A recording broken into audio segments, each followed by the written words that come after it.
माझं नाव डॉक्टर अविनाश राऊत. मी इथे जिल्हा पशुसंवर्धन चिकित्सालय सातारा येथे पशुधन अधिकारी या पदावर काम करत आहे. मी तुम्हाला आज रेबीज या आजाराबद्दल माहिती सांगणार आहे. रेबीज हा अतिशय घातक असा आजार आहे. व्हायरल विषाणूमुळे तो होतो. तर तो तसा होतो, जे रेबीज डॉग असतात तर तो लहान पिल्लं आहेत किंवा डॉग आहेत, ह्याला चावला की चावल्यानंतर त्याच्या लाळेतून ते व्हायरस जंतू आहेत, तर ते त्या शरीरात प्रवेश करतात आणि त्यानंतर 1-2 महिन्यामध्ये जर आपण उपचार नाही केले, त्याला व्हॅक्सिनेशन असतं. ज्या दिवशी डॉग चावला त्यानंतर विदिन 24 अवर्स ते व्हॅक्सिन घ्यायला लागतं. त्याचे शेड्यूल आहेत 0, 3, 7, 14, 28 ह्यानुसार ते व्हॅक्सिनेशन करायला लागतं.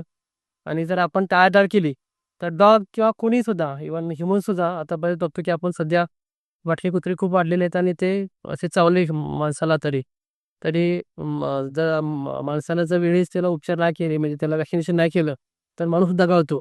तर त्यासाठी खूप काळजी घेणं महत्त्वाचं आहे. तर आता काय करायचं त्यासाठी, तर आता लहान जर आपण पपी जर पाळला असेल, तर त्याला after 3 months schedule after 3 months त्याला रेबीज व्हॅक्सिनेशन करतो आपण. त्यानंतर दुसरा डोस जो आहे तो आफ्टर 21 डेज तो द्यायचो आणि ॲन्युअली आपण रेबीज व्हॅक्सिनेशन करतो. हे केल्यानंतर मग जर एखादा डॉग पेट डॉग चावला तरी काय हे नाही. पण रेबीज जर डॉग चावला, तर आपल्याला परत एक ते 3 कोर्स करावे लागतात. मी सांगितल्याप्रमाणे 0, 3, 7 हे केलं तर आपलं त्यापासून सुटका होऊ शकते, म्हणजे डॉगची.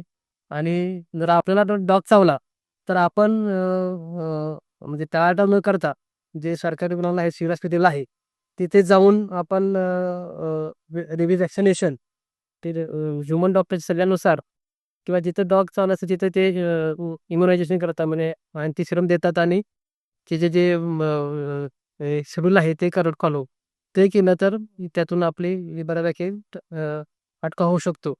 तर सर्वांनी त्याबद्दल रेबीजबद्दल काळजी घ्यावी आणि कोणताही डॉग आणि किंवा आता रेबीज कशामुळे होतो, डॉगच नाही किंवा कॅट चावला असेल, डॉग किंवा वाईल्ड ॲनिमल असतात, हे सगळे कॅरियर असतात त्या व्हायरसचे. तर ते चावल्यानंतर आपण प्रत्यक्ष जाऊन म्हणजे डॉक्टरना जाऊन भेटून ते आपण त्याची काळजी घेतली तर ते रेबीज आपल्याला बऱ्यापैकी यातून आपल्याला काळजी घेता येते.